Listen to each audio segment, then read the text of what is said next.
Let me, right at the outset, thank Dr. Prabhakaran for kindly agreeing to deliver this series of conferences, a special series on Thirukkural with various themes which are very, very relevant to the modern uh, society's challenges, and, uh, and therefore we are very grateful to you, Dr. Babakaran, for arranging to deliver these special series of talks on Thirukkural. You started with Thirukkural, the incredible gift to mankind. Then the second one you did was um, the five golden rules of Valluvar for efficient management, and that all these two conferences went on very well, was very well received by the participants. And today you have chosen a topic which is very dear to again very dear to my heart, very close to my to me personally, but also of great relevance in the current world situation where we are finding so much uh, turbulences, I would say, so much challenges in various countries of the world, in international organizations, and where the whole issue of governance, good governance, is of concern.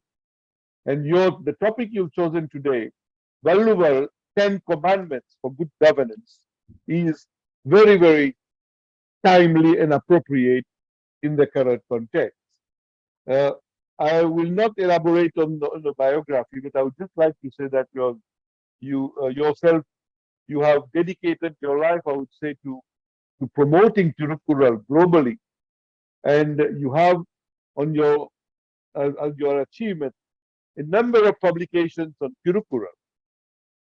The one which I'm very fond of, the ageless wisdom as embodied in Thirukkural, and this to all those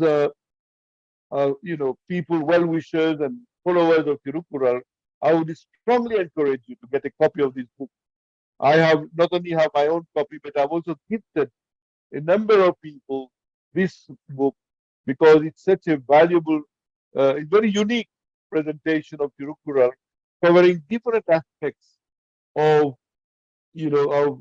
current fields of management, of good governance, and life in general in this book. And it's a collection which will give the reader a very a good insight into the teachings of Tiruvalluvar and the Kural verses. So, and we are very much looking forward uh, to your next book, Dr. Prabhakaran, which will provide yet another very useful uh, guide for people who wants to know about Tirukural through the new style you've adopted, question and answer. You know, you have a question, you want to know more about peace, then you go to the book, you will find the chapter. You want to know about good governance, you go to the book and get it. So likewise, this is something which will be very interesting and useful. We are looking forward to it, and we wish you good luck in the upcoming publication. And so, without further ado, we are now uh, looking forward to your presentation on Valluvar 10 Commandments for Good Governance. I think this idea of 10 Commandments is uh, I would say, uh, prominent sort of presentation, and it's related to the Ten Commandments in the Bible, you know. But now we are talking about 10 Commandments of Thirukkural, of Valluvar 10 Commandments. I'm sure you will enlighten us and add to all that you've already done in this area, so that this could enlighten the world community, enlighten leaders, and enlighten social workers, so that they can also imbibe some of the values that you will share with us with regards to Valluvar, you know, message on good governance. So I have now the honor and the privilege to invite you, Dr. Prabhakaran, to deliver your talk. Thank you very much. Dr. Prabhakaran. Yes. Thank you very much for that kind introduction, Dr. Parasuraman. Ladies and gentlemen, good evening or good afternoon to all of you. This is the third lecture in this series. The first was an introduction to Thirukkural, and the second was on Thiruvallur's ideas on management. For quite some time, Dr. Parasuraman has been encouraging me to think about Valluvar's ideas on good governance. So this lecture is on Valluvar's 10 Commandments for Good Governance, and this lecture is dedicated to Dr. Parasuraman. First, we will take a look at the condition of our world and then go into Valluvar's ideas for good governance. This world of ours has encountered numerous wars for a very long time. Archaeologists have found evidence of mass graves at the site of Jebel Sahaba in Sudan, which dates back to 13,400 BC. That means there is some evidence of war approximately 15,000 years ago. There could have been many more wars even before that. Starting from the Peloponnesian War during the 4th century BC, the frequency and intensity of wars have consistently increased and reached a climax with the Second World War, during which more than 35 million people died.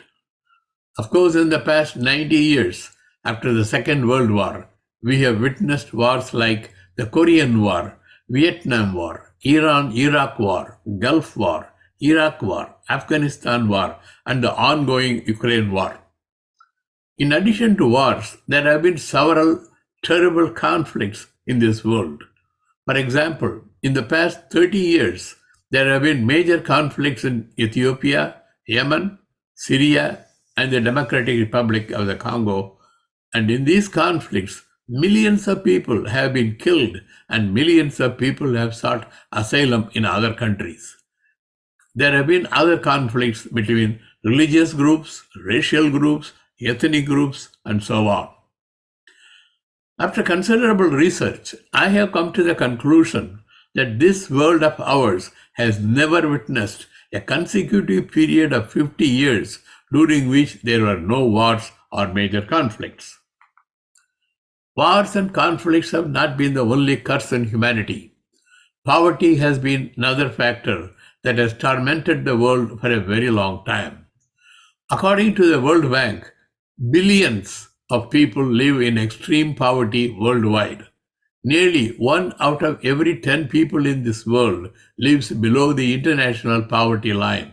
That is 800 million people struggling to survive on less than $1.90 a day. And nearly 2 billion people live on less than $3.20 a day. According to the Food and Agricultural Organization of the United Nations, hunger levels are rising around the world. As many as 800 million people, that is 10% of the world's population, go to bed hungry each night. In addition to wars, violence, and poverty, our environment is rapidly deteriorating. In many countries, sanitary conditions are totally unsatisfactory. There is an acute shortage of clean drinking water. There are widespread inequities, social inequalities, an ever increasing gap between the rich and the poor, and rampant corruption in this world. Well, I can go on painting this bleak and unpleasant picture of this world. Why is this world in such an appalling condition? It is because of the callous indifference and the willful negligence of the past and present rulers towards their citizens' welfare, their greed for amassing wealth, and their lust for power. In short, the lack of good governance of the past and present governments is responsible for this condition of the world. What is governance? The concept of governance is not new. It is as old as human civilization. Simply stated, governance means the decision-making process and the process by which decisions are implemented or not implemented.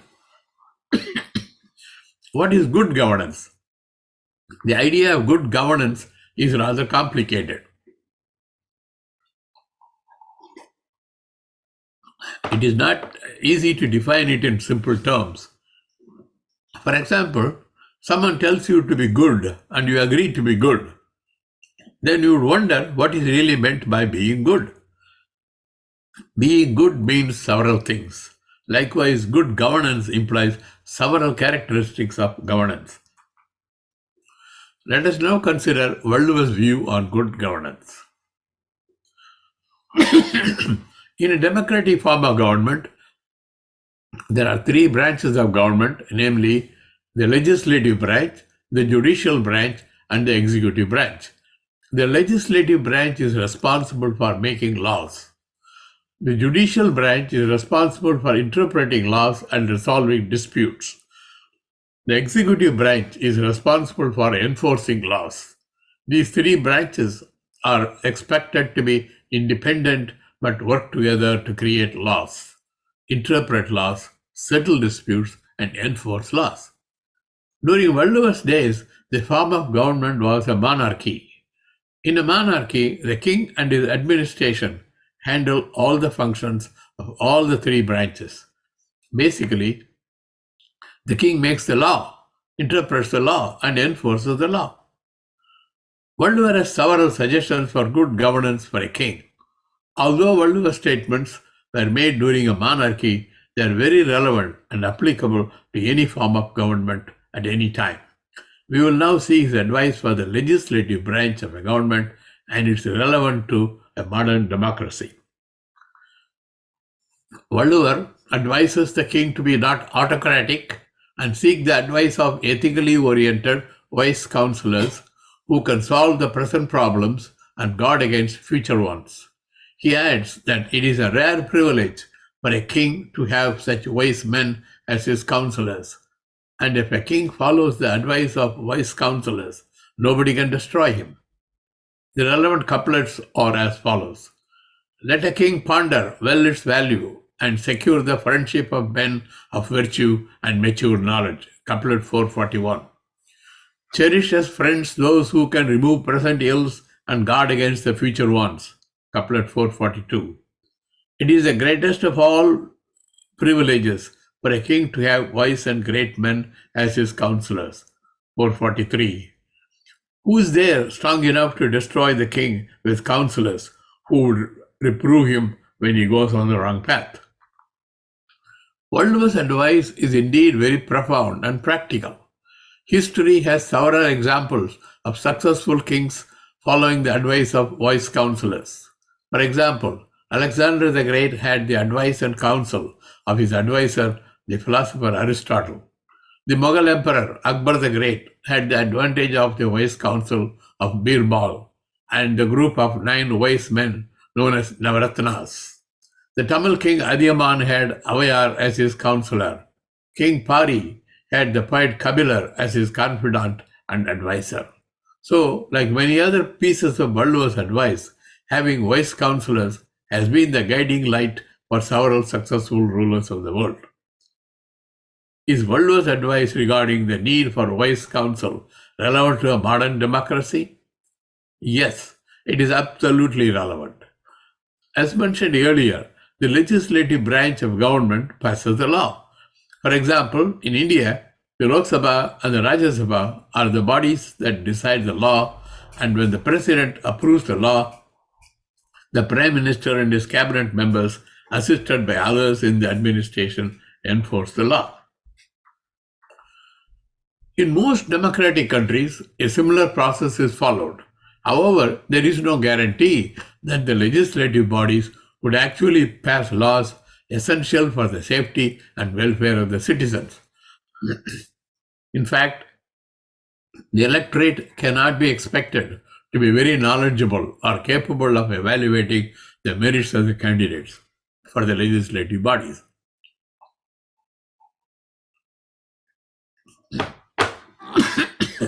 They are often brainwashed by the corrupt media, false advertisements, unrealistic promises by the candidates, captivating and convincing demagoguery of the candidates, and party preferences.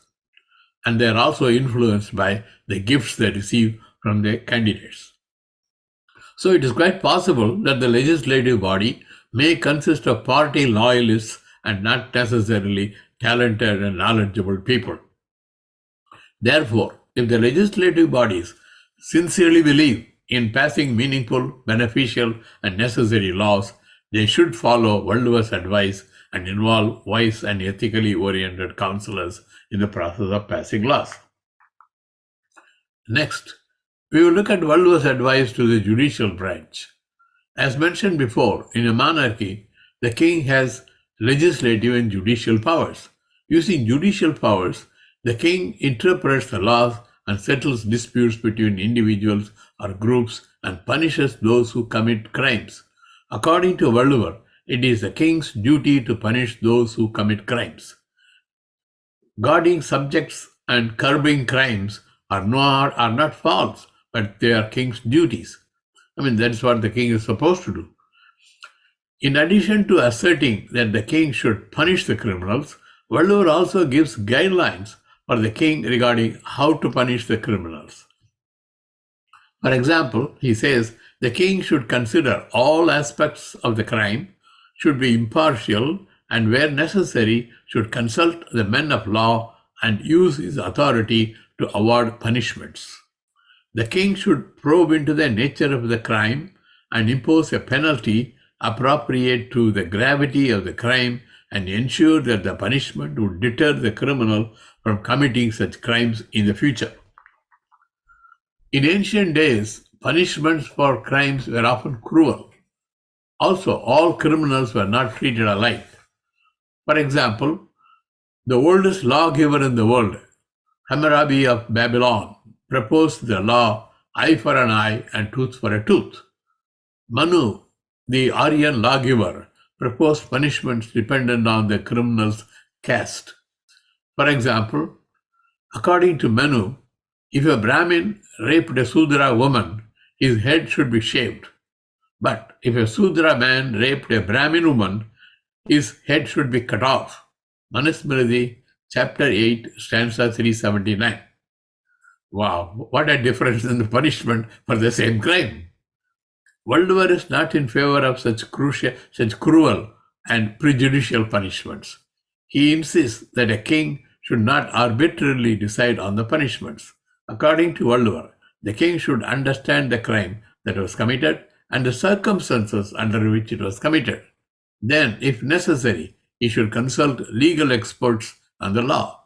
Then, in an impartial manner, without favoring anyone, he should impose punishments that are not cruel and unusual. Further, the punishment should be proportionate to the seriousness of the crime. Also, the punishment should be such that they would deter the criminal from committing such crimes in the future. Compared to the brutal and inhumane punishments declared by Hammurabi and Manu, Valluvar's approach to justice is humane and impartial, and it is relevant to democracies as well. In fact, the idea of reforming the criminals through punishments is a relatively modern concept in penology. Next, we will now see Valluvar's advice to the executive branch regarding good governance.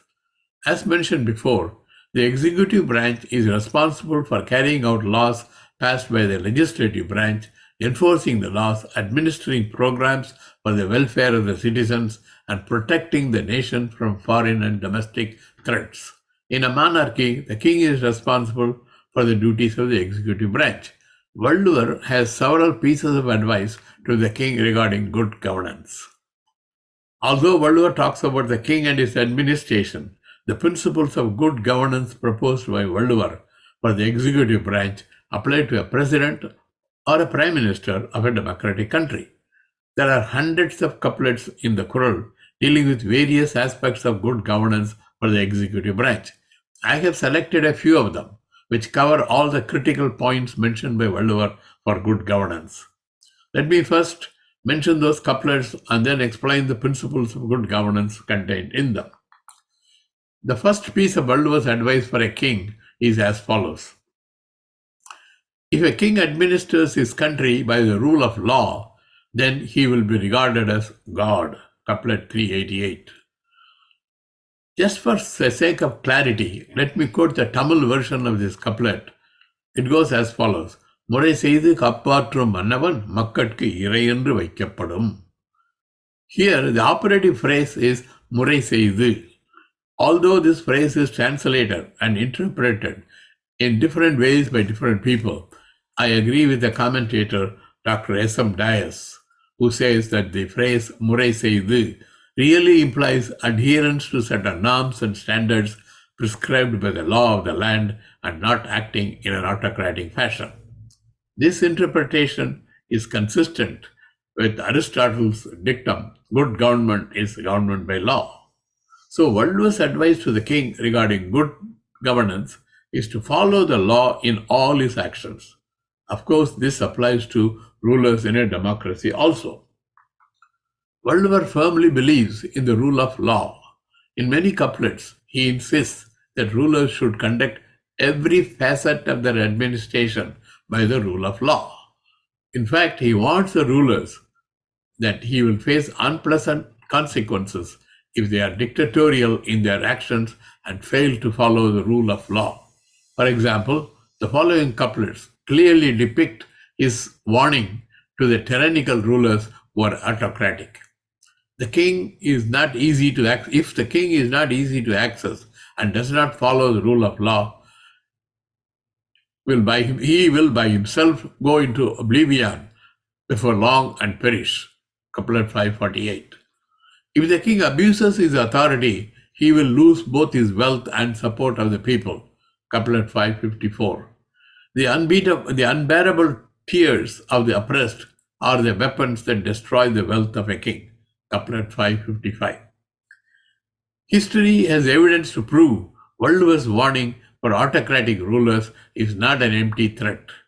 For example, the autocratic king of France, Louis XVI, was guillotined by those who revolted against him. The Italian fascist dictator Benito Mussolini was assassinated for suppressing constitutional liberties and involving the country in a catastrophic war. The notorious and brutal dictator of Uganda, Idi Amin, was dethroned by a mutiny of the rival group in his country and spent his last days in exile as an unwanted guest in foreign countries. Valluvar mentions 5 things that should be present in a country with good governance and 6 things that should not be present in a country with good governance. In couplet 738, Valluvar mentions the 5 things that should be present in a country with good governance. Health, wealth, rich harvest, happiness, and security are the 5 ornaments of a country. That means in a country, this implies that good health of the citizens, sufficient wealth, rich harvest, happy citizens, and security for all the people and their property. Let us discuss the 5 items mentioned in the couplet one by one. The first item mentioned in couplet 738 is health. This implies that it is the duty of the king to ensure that the people enjoy good health in his country. Obviously, the health of the citizen must certainly be a concern in a democracy also. Therefore, the government should pay attention to public health and ensure affordable medical care for all citizens. Affluent people can afford to meet the ever-increasing cost of health care, but the government should pay more attention to the poor people's health care. The next item mentioned in couplet 738 is wealth. In another context, Valluvar says, acquiring, developing, protecting, and distributing wealth are the duties of a king.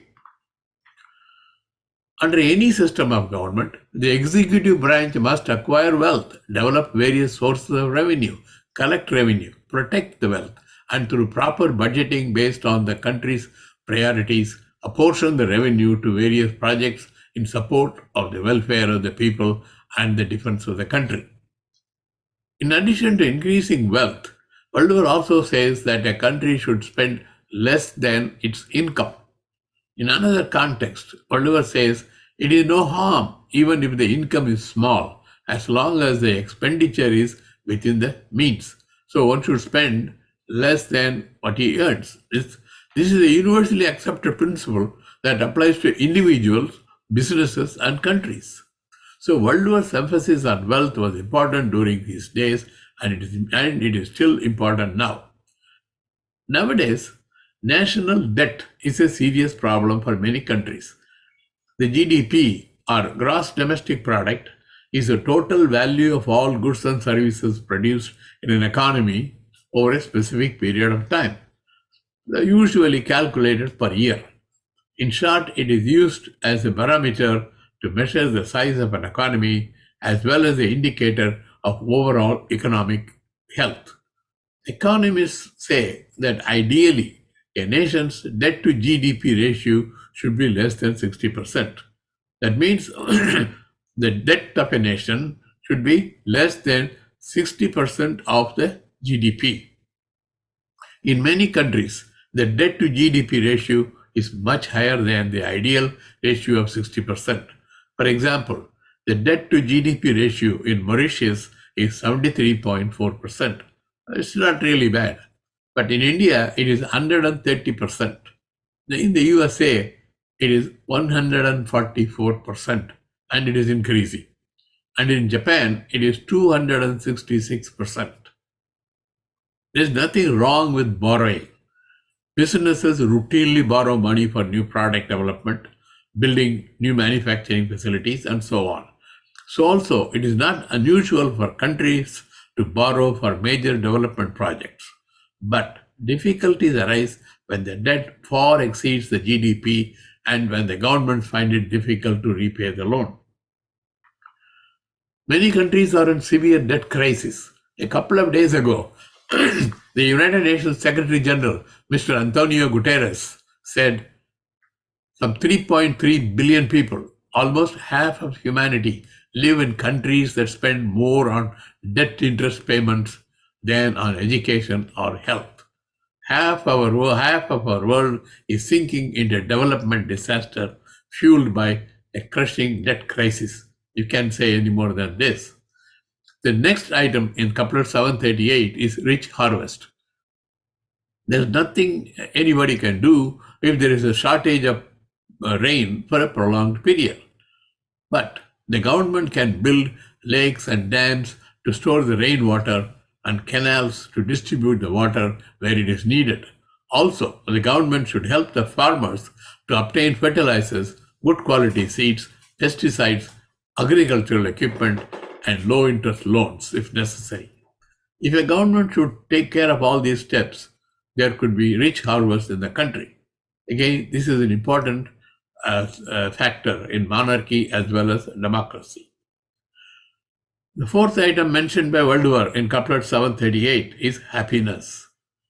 It is amazing that Valluvar's idea that people should be happy in a country is now recognized as a fundamental right by many countries in the world.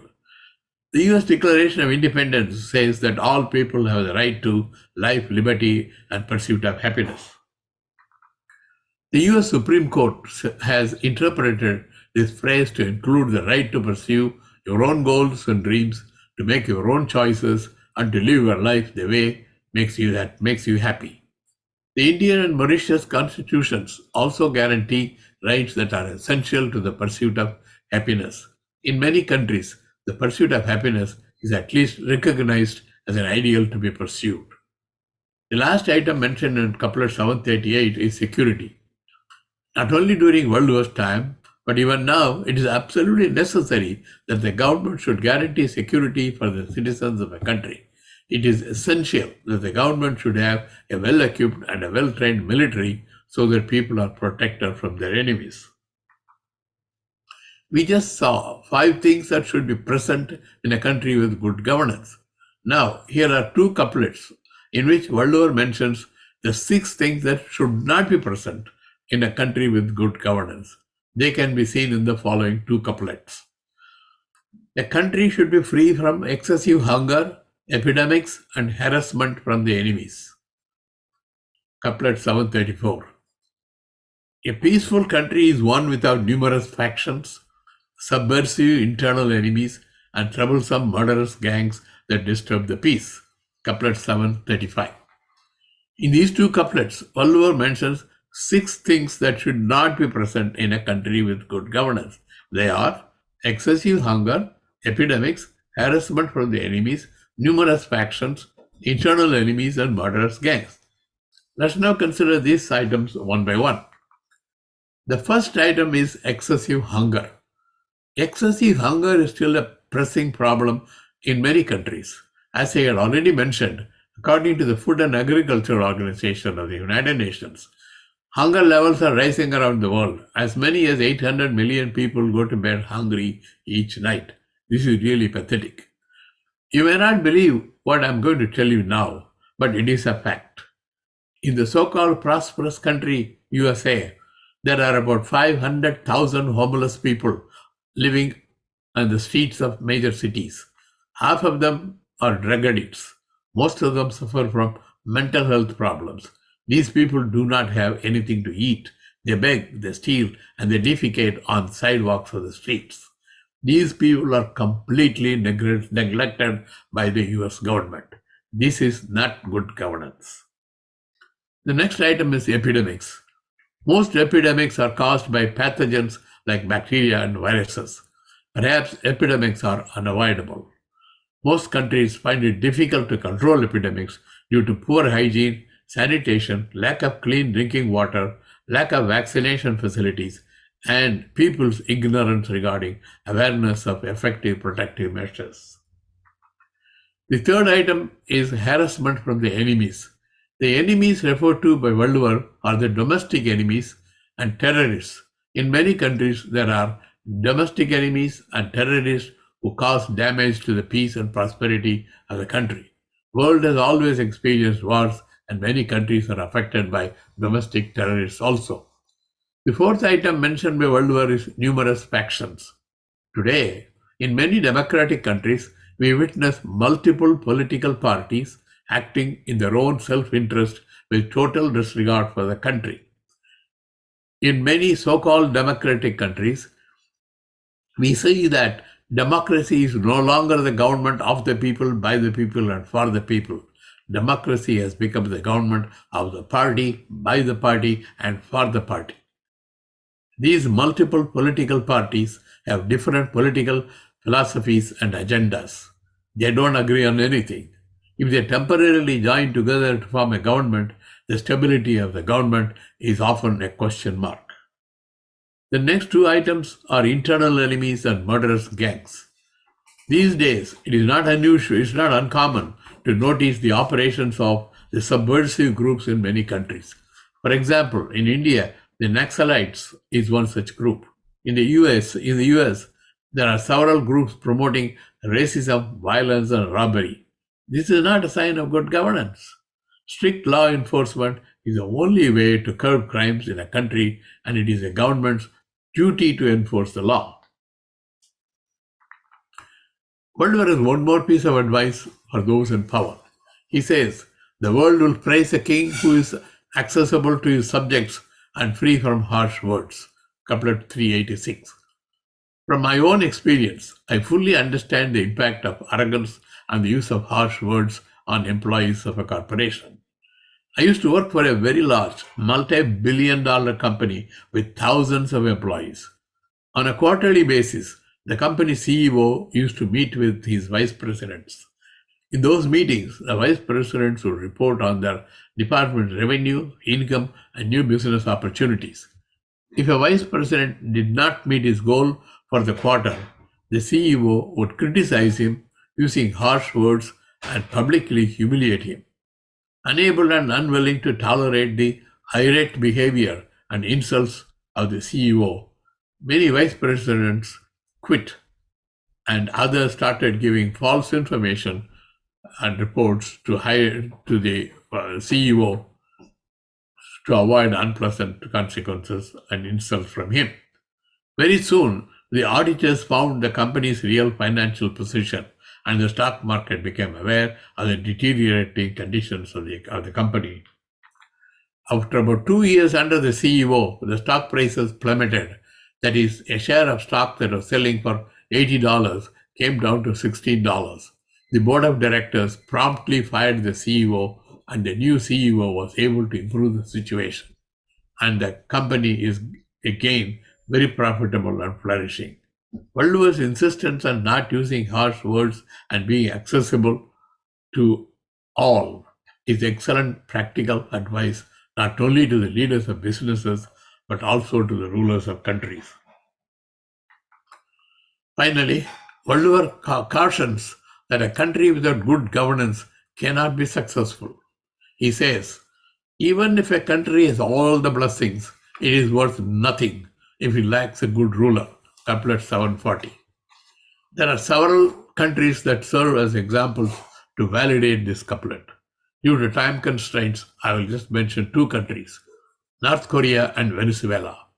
In the case of North Korea, 3 generations of dictators have been totally corrupt and they have impoverished their country with callous indifference to their citizens. The land and the people of North Korea are not much different from their southern neighbor, South Korea. While South Korea has significantly improved its economy with major industrial development and its people are prosperous, North Korea has failed to do so. While millions of people are starving and dying of malnutrition each year, North Korea's dictator is proud of building intercontinental ballistic missiles and strengthening armed forces. The primary reason for North Korean people's misery is the attitude and actions of the country's leaders. Another example of a country suffering from lack of good leadership is Venezuela. Venezuela is a fertile country with the world's largest oil reserve. The corrupt leadership and the failed socialistic ideologies of Hugo Chavez and his successor Nicolas Maduro are responsible for the abject poverty and anarchy in that country. Well, Valluvar's ideas on good governance that I have described so far can be summarized as his 10 commandments for good governance. 1. First commandment. When making important decisions and passing laws, seek the advice of ethical and wise counselors. 2. Punish the criminals impartially and humanely, consistent with the law. Ensure that the punishment is proportional to the crime and deter the criminal from committing such crimes in the future. 3. Follow the rule of law and do not be autocratic. 4. Protect the people from epidemics and ensure affordable and effective services for healthcare for everyone in the country. 5. Protect, develop, and effectively utilize the country's resources for the people's welfare. 6.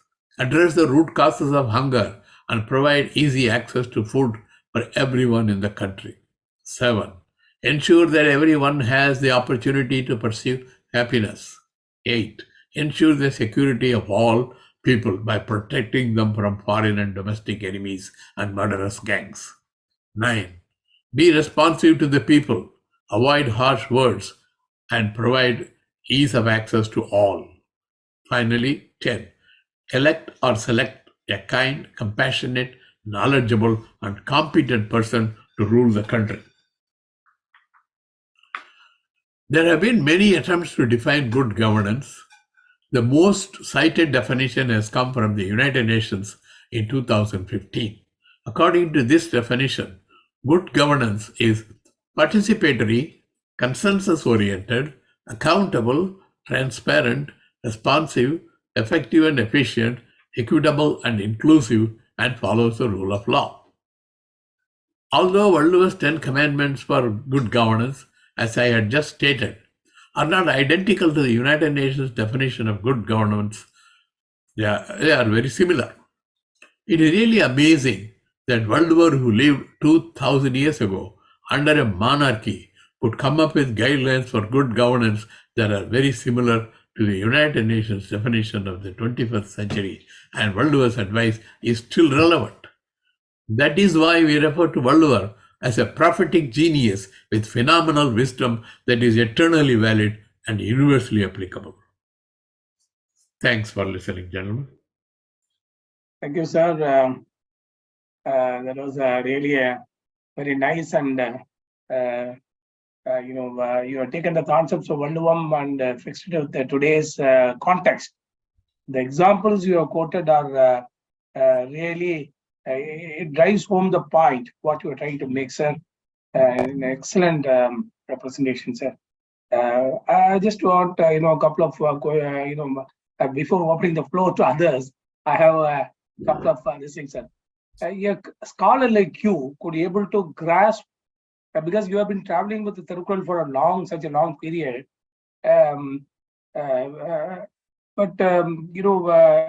rightly said democracy for the people, by the people, of the people. The P has been, it has been taken away, and the party has come in the same P.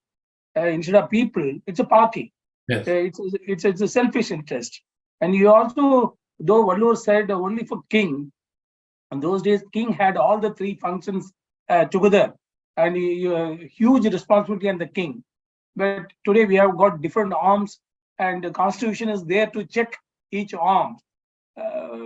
Unless the modern day rulers grasp the complete essence of Thirukkural, it's very difficult to pick up one Kural here, one Kural there, and they cannot run the government based on a few selected verses here and there. So what's your how do you advise? What do we are not here to advise. How do you suggest to the modern day rulers to get into this act and make this book, which is similar to UNESCO's definition of good governance? You said the essence is same. So what's your take, sir? How do we take it to the people, those who govern us? The governance issue all over. You also mentioned about the corporate governance. Your own example, you said actually, giving false reports and then getting good name for a short while. All those things are really very nice and relevant, sir. So my question is, how do we take it to the masses? How do we take it to the corporates? How do you take it to the modern day rulers? There's that has been the problem. Valluvar said this 2000 years ago. Nobody seemed to bother about it. Nobody seemed to follow it. But all we can do is educate the public. Start from educating the public at a very young age. Influence them. Tell them the right thing so they will elect the right people. Right now, that is not there. People don't know how to elect a person. So we start from educating the youngsters with the ideas of Thiruvallur. Eventually, when they grow up, when they become the administrators, they will have the ideas in their mind, and hopefully they will do the right thing. So it is important that we continue the educational process and involve Thirukkural from the very early stage. And it's a long process. It's not going to happen overnight. Thank you, sir. Thank you. And one more small observation. I was in Singapore for 4 years. The country didn't have any of the resources what Valluvar has listed in chapter 74. In spite of the resources, through sheer planning and hard work, excellent governance, within 35 years, from a underdeveloped nation to a sort of a developed nation, they have become, all because of good governance. Chapter 74 is a testimony to Singapore's governance, sir. And the credit goes to Lee Kuan. That's his name, right? He was primarily responsible for the improvement in the country. He had the vision. Yeah, he had the vision, and he had the ability to execute his vision through support from other people. Yes, sir. Very correct. Thank you, sir. Thank you. Now, I open the floor to others. We have with us Dr. Balamurugan and Kadaravan. They are two friends I know very personally. Balamurugan is from Indian Revenue Service, and he has done a PhD from Indian Institute of Management, Bangalore. He is also concerned about the governance, and whatever all you said, what the ruler said, I too have followed over a period of 30 years in my mid-level. I joined the Government of India in a mid-level management level. I could use all those principles, including Kadidochi Melle area, and I could see that the results for myself. So now we have a couple of people with us. They're all very knowledgeable people. They are there at the field, day in, day out. The governance, Valluvar concept, they have been using it. So now we open the floor to others, sir. I invite others to participate and express their views. Any specific questions or views on the 10 commandments which Dr. Prabharan has listed? Kadravan? Yeah. Good evening to you, sir. What I have observed is Dr. Prabhakaran has shown Valluvam from a different perspective, from a global perspective. He showed examples of governance of various nations like Venezuela, North Korea, USA, India, Japan, and Sudan. This, in my opinion, a light was thrown on Valluvam from a different angle. So, from a global perspective. So, probably such in forums, if governance of various nations are compared with that of Valluvar's concepts, probably that will take Valluvam to others much easier, I presume so. That was a very, very nice presentation, sir. And yeah, right. Thank you, sir. Thank you very much. To add to what Kadravan says, Valluvar uses the term catalikal. Catalikal is the touchstone. So if Valluvar uses the touchstone, and how much you are deviated from there, how much you are closer to Valluvam.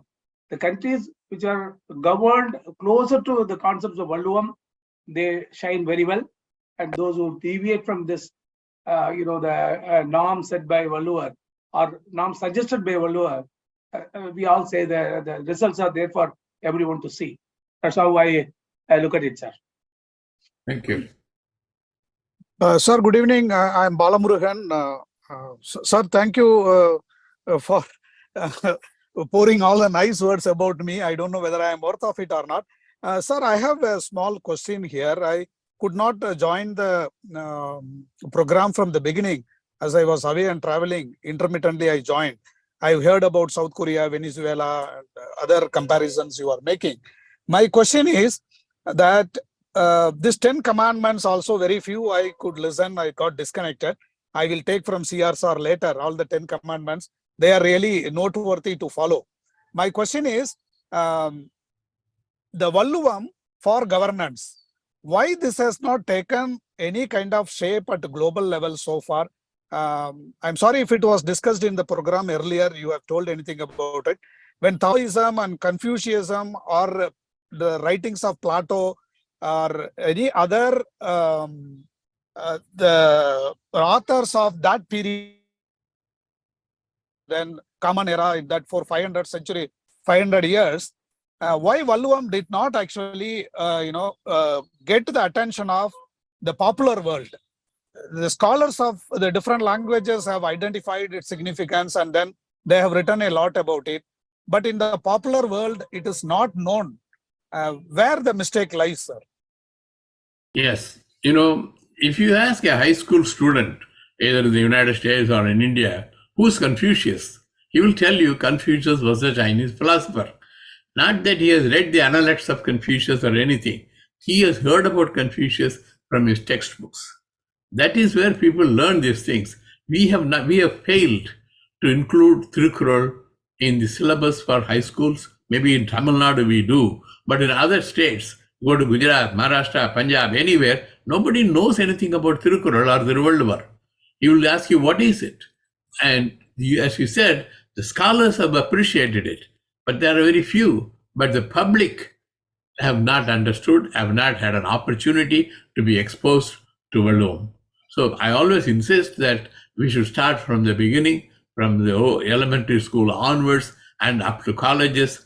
Even in colleges, if they study business, they should study Valluvar's points of view on business, Valluvar's point of view on law, Valluvar's point of view on medicine. They're all there. And we have to include this in the syllabus at every level, at everywhere throughout India. And it is difficult to get into foreign countries. It will only come in course of time. We have to promote by this kind of lectures and writing. Another thing is, people who are scholars, they publish articles. There are very few articles in English about Thirukkural, where we have thousands of books in Tamil. That is all only amongst ourselves. If we want to take it to the rest of the world, we should discuss and write quality articles in peer-reviewed journals in English, in German, in French, and Spanish. then only, it will take time, it's going to have hundreds of years maybe, then only the Valluvar, knowledge of Thirukkural can be transmitted to other younger generation. When they learn from younger age, that probably will stay in their mind when they take up positions in administration. And that is why it's not being used. It is because of the fault of the administrators, educators, and public in general. Thank you, sir. Thank you. Thank you, sir. And he raised Welcome. the issue and the root cause analysis. You have done a root cause analysis. What need to be done? Like Valluvar says, no inadi, no mudal nadi, other than my nadi, white pichel. That is applicable even for this problem. Yeah, Dr. Balamurugan has raised the issue, and you have told what need to be done over a period of time. It was there. It was there with the scholars, and not even with the academia outside Tamil Nadu. Other academia were not known widely among them. Now some steps are being taken from academia to administrator. It's a process, sir. As you rightly said, tomorrow we can't expect the results, but programs such as this is definitely erudite scholars like you who spend time on literature and trying it to juxtapose with the modern day setting. That's what very relevant, sir. And you rightly said, the peer-reviewed articles, people, those who are into Valluvar, need to come out with more and more article instead of merely commentary on Valluvars. You rightly told the problem and the solution also. There are many translations. In English alone, there are more than 50 translations. But you can tell me half a dozen books in English about Thirukkural. There are very few books. Very few. I know at least about only about 10 books I have at home, sir. That's all. Yeah. I've been traveling with this Valluvar for over a period of 20-25 years. Hardly any critical look into Valluvar. Very few books in English, sir. Yes. I agree with you. Probably there are two pertinent questions are being asked by the youngsters. I mean, whenever I interact with them, one is, in what way Valluvar can make me rich? This is the first question. Yeah. Okay. Number two, a person who is earning a decent, handsome salary says, I have enough of money. Why is Valluvar required for me? These two questions. So the people are trying to relate it with money, materialism. So, and Valluvar is known or seen as a person who talks about aram, virtuosity, and other things. So many people think that Valluvar will not be in a position to make people rich or inculcate the qualities to make a person himself richer or something like that. So I think that is a barrier. If that barrier is broken, probably Valluvar will get closer to the common man. Probably, this is my view. Well, the basic thing is, in this world, somebody has to make money. Education is the best thing to come out of poverty to make money.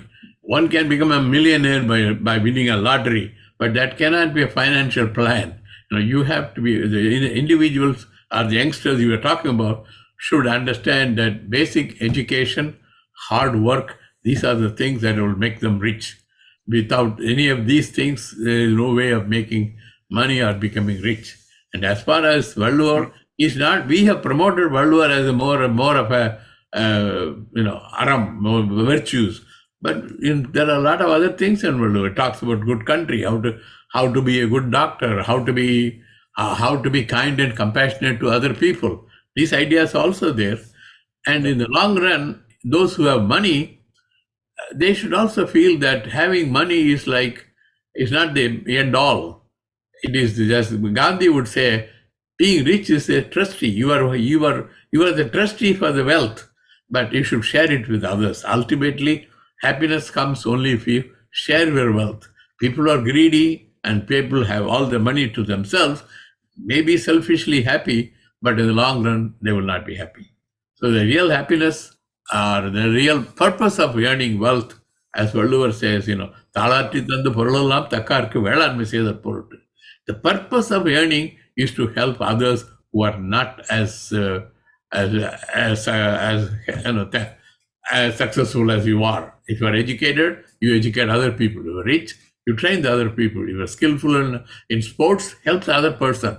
And that's only by doing that we can help the other people.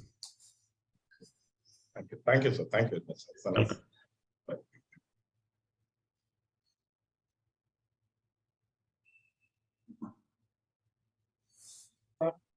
Anybody else? Sir, Dr. Arun Parasuraman is a key architect of the whole. He is a visionary who thought about this series. Sir, you can also share your perspectives, sir, and your comments on the lecture. Thank you very much, Mr. Rajendran. I'm glad that you are here, and I always enjoy your commentary after the talk. And I did, in a few words in the introduction, mentioned about the importance of this theme that Professor Dr. Prabhakaran has chosen. We have so far covered 3 very important themes, and he has more in their sleeves, to share with us. And but it was, for me, it was very enlightening again, to see the way he brings these concepts. He brings Quran, the verses, and relate it to what he described as the 10 commandments for good governance. And the way he presents it, the way he elaborates on it also is very, very clear and very simple to understand. So that makes it accessible, not to all categories of people, the young people, the students, and those are scholars and so on. So I think we have a pleasure with Dr. Prabhakaran, and he's so dedicated to it. Right as he's delivering this talk, his new publication is being printed. We hope to get it in a few days or a few weeks time. In a few days' time, in fact, he told me. The question and answer on Thirukkural. And I was referring to the ageless wisdom as embodied in Thirukkural.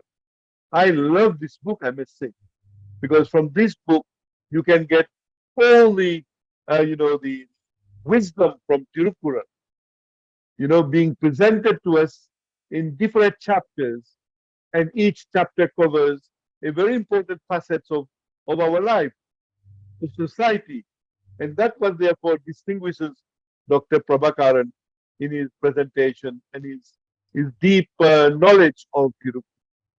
So I'm amazed and also very honored and blessed to have known him. We are very close to each other. I have respect for him as an elder also, but a person of great, wisdom. And I very often I call on him to get to seek his guidance on certain aspects of life. So what I would like to add, Mr. Rajendra, to what you have already said and what others have commented on, is that we are very, very privileged and honored to have Dr. Prabhakaran with us. He's still very young, I know, but but through the years he has become more, wiser, and what we feel, that's why I wanted him to keep on delivering those special lectures on topics which we have not covered earlier, So we are now focusing on various topics which is of relevance to the current world and which could be of great benefit to a different group of people. So I just like to commend him and pray. We pray also for his continued good health and his continued dedication to the Thirukkural and Thiruvannamalai. I could see also with us. Thank you. I could see with us another very dedicated participant. Anuradha. I hope you have a question now, Anuradha. On to you. I don't really have a question. You have collaborated with Dr. Prabhakaran also, and you delivered a talk. And I think it would be great if you can give your insight on this talk. Yeah, I think it was a great talk, and it was a great gathering of information by Dr. Prabhakaran. And yeah, I do agree that it has to be included into the education system. However, I do think that Thirukkural also, it's about someone's readiness, and I think we go and look for Thirukkural rather than Thirukkural was given to us Why I'm saying this is I had the Thirukkural book given to me from my grandfather at the age of 6. I only read it when I was 37 to really, and then decided to do a PhD now in it after reading it during the COVID. So I do think that the Manapakvam also has to come that, what is inside this and what do we want to explore in it and how can it benefit? This is for me. This is the reason that I read the Thirukkural. And since I am from a medical background, so I went into the psychological perspective of it. Your grandfather gave you the book, but but you didn't read it when you was young because it was not in the school. It's not in the curriculum. Yeah, because I'm not from Tamil school.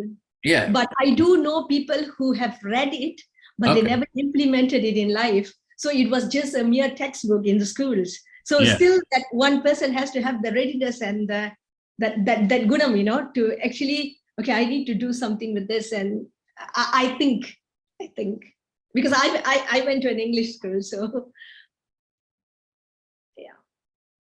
yeah. But, so I think it's really interesting that we have these sessions, and I do agree 100% that we need to do more scholarly publications, because it's very hard to find journal articles which are peer reviewed, or even because people, it's very difficult to even establish a framework in Thirukkural because you don't have the basic scientific journals. All you can do is you do have articles here and there, you have talks, you have speeches, but they are not in an academic point of written academically, where you can actually say so and so because of this evidence and all that. But I think we should be the one writing it and starting it, and probably, this is the platform for it. Thirukkural has been there for 2,000 years. Only in the last 50, 60 years or 100 years, is trying to reach the public.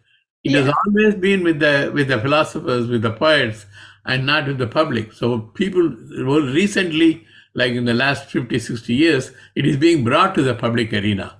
So it will take time. More people have to do that. As you said, more articles, more books in different languages. You cannot force it on anybody. You should make it interesting for them to learn, read. Eventually, if you read, most of them read, some of them will follow. That's what you can expect. Yeah.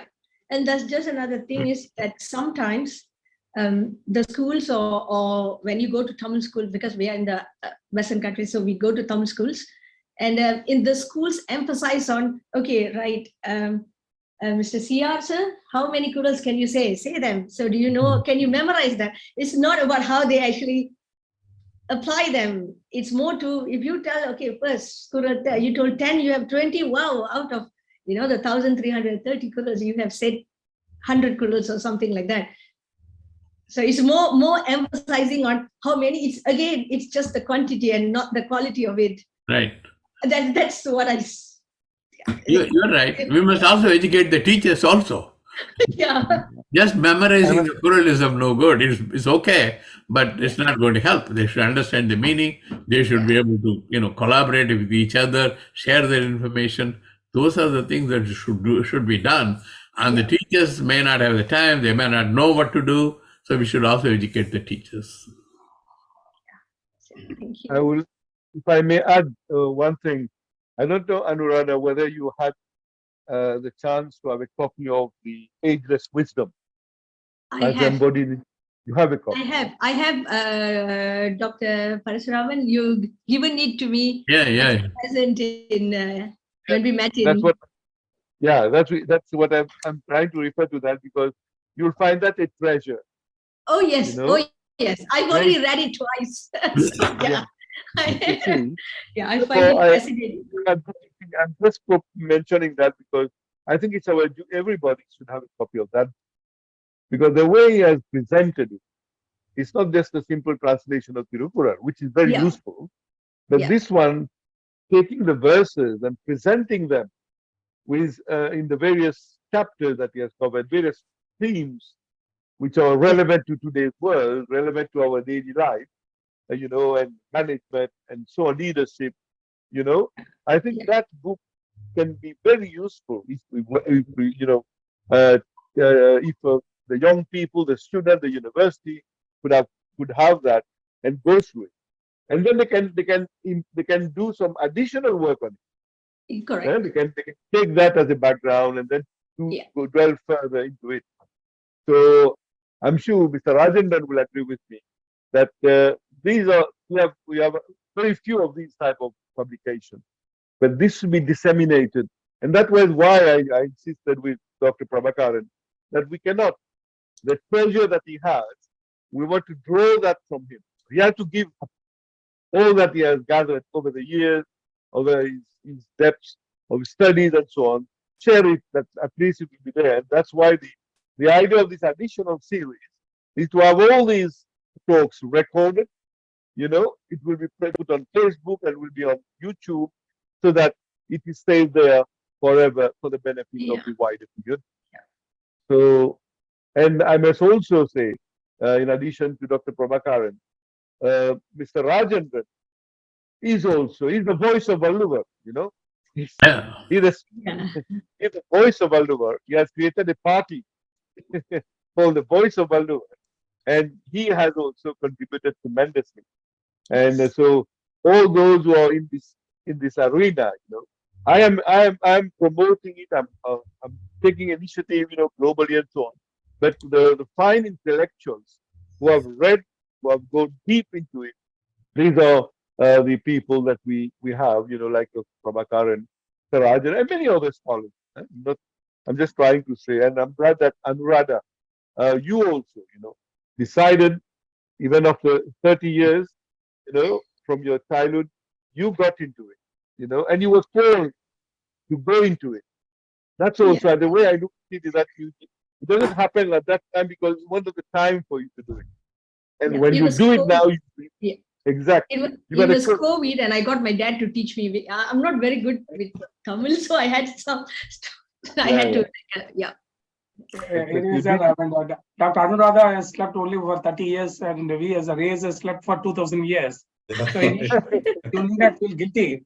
Just an information, Dr. R. Venkachalam, who was a psychology professor in Coimbatore, he recently passed away a couple of years back.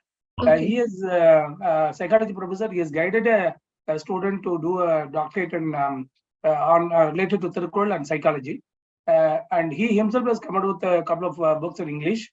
One book is a very detailed one, Thirukkural, a life skill approach. Each and every couplet he has analyzed, each and every chapter he analyzed, and what skill, life skill we need to pick up from that. The whole Thirukkural he has looked into from this angle, and that a very detailed commentary is written, life skill approach to Thirukkural. Dr. R. Venkachalam. That is one. And secondly, a girl in Singapore is doing a PhD on Thirukkural. Converting, she is trying to develop a game which can be used for teaching Thirukkural concepts to all ages. Because we have to move with the technology.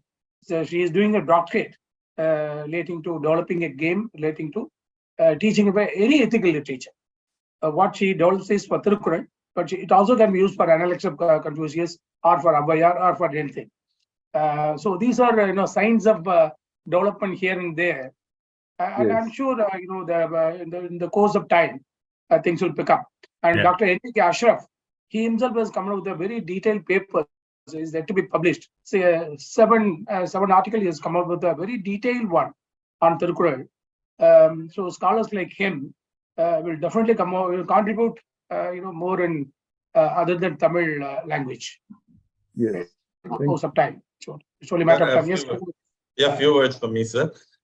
We were talking about taking Thirukkural to the other languages.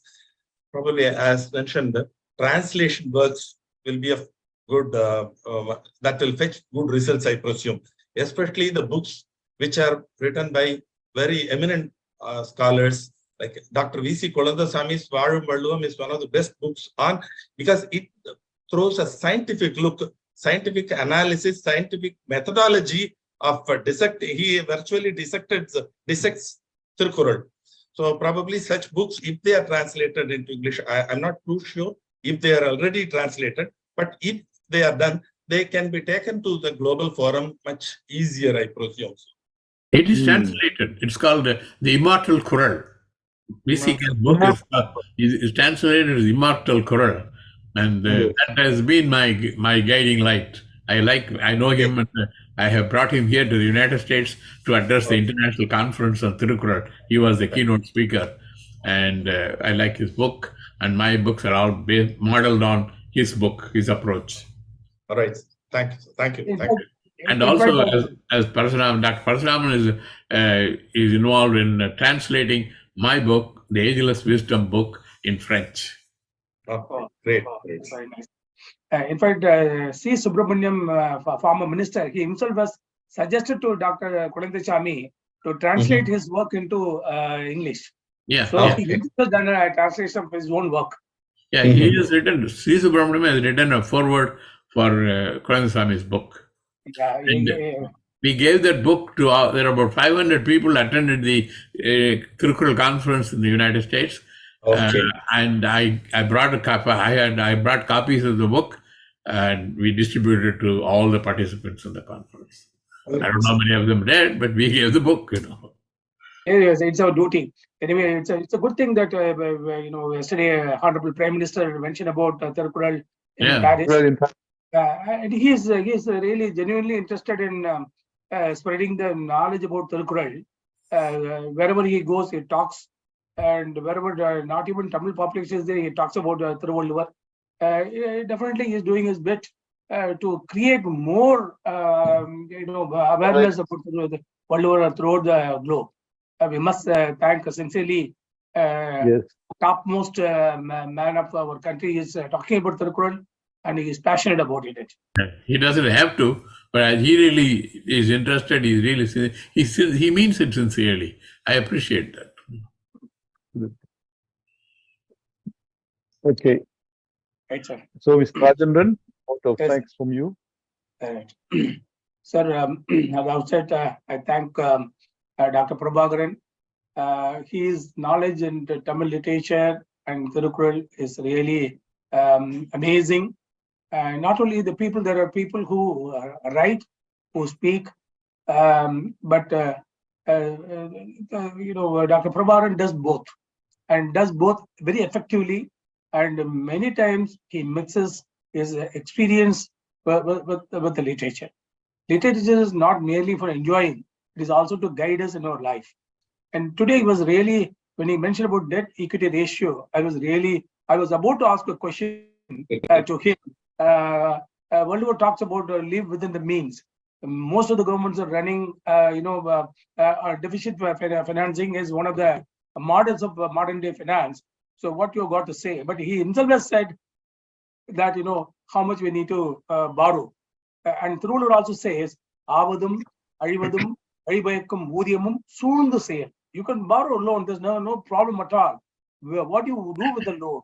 You simply distribute, or you create assets which in long term gives return. If you are going to invest money, if you are going to borrow money for that kind of capital assets, building capital assets which will generate more wealth in future, please go ahead. That's what Thiruvallur himself would say it. So when you mentioned about debt equity ratio, it took it immediately took me to this couplet. So today's lecture was really very, very enlightening, sir, and the discussion was much more meaningful. Dr. Anuradha, youngest of the lot, and Kadiravan, one of the experienced executive, the Dr. Balamurugan was a senior executive of Government of India. It's all their interaction with you today was really very, very enlightening, not only to them, sir, and whoever is going to listen to this piece. Dr. R. Parasuraman was a minister. Was a minister for culture and education, and he was also had a global exposure in UNESCO. And today, Honorable PM has taken to Paris. I'm not saying the day is not far off when UNESCO will definitely it will come. Thirukkural will come into the fold of UNESCO, and it will definitely address invite the attention of larger audience, larger populace of the world, and particularly those who govern. If we want to run a government, welfare government, here is a recipe for you, wholesome recipe for you. Thirukkural is going to give, and your work You can ceaselessly you are working on various aspects of Valluvam, sir. These books will be a guiding light for the future administrators. Thank you, sir. Our particularly our youth, sir. It's not in Tamil they say "Velakkireitha neer." It's not a water which is irrigating the what do you call Weeds. weeds. No, it's not the water irrigating the weeds. It's a water irrigating, nurturing the crop. It's sowing the seeds and nurturing the crops, sir. These kind of lectures. So I must sincerely thank you for being a part of this thing. And you are not only being part, you are driving the program. And Dr. Armo Prasaman will definitely his efforts, thankless efforts, selfless efforts will see the proper place for Thirukkural in the world arenas. So I thank all the participants. I thank you sincerely, you sir, from bottom of my heart. So International Thirukkural Foundation will spearhead, and Valai Tamil, Voice of Valluvar, and Tamil Vazharchi Mandram Australia will support this initiative in all its endeavors. All resources at its disposal, sir. Thank you very much, sir. Thanks all the participants. Thank you. I have a request. If somebody has any specific topic for the next series, please suggest. I will work on those. As far as I know, I've talked about a lot of things. But if there's specific, like Dr. Parasuram was interested in good governance. So if you have specific thing in mind, please let me know. I will work on it. Thank you very much. Thank you.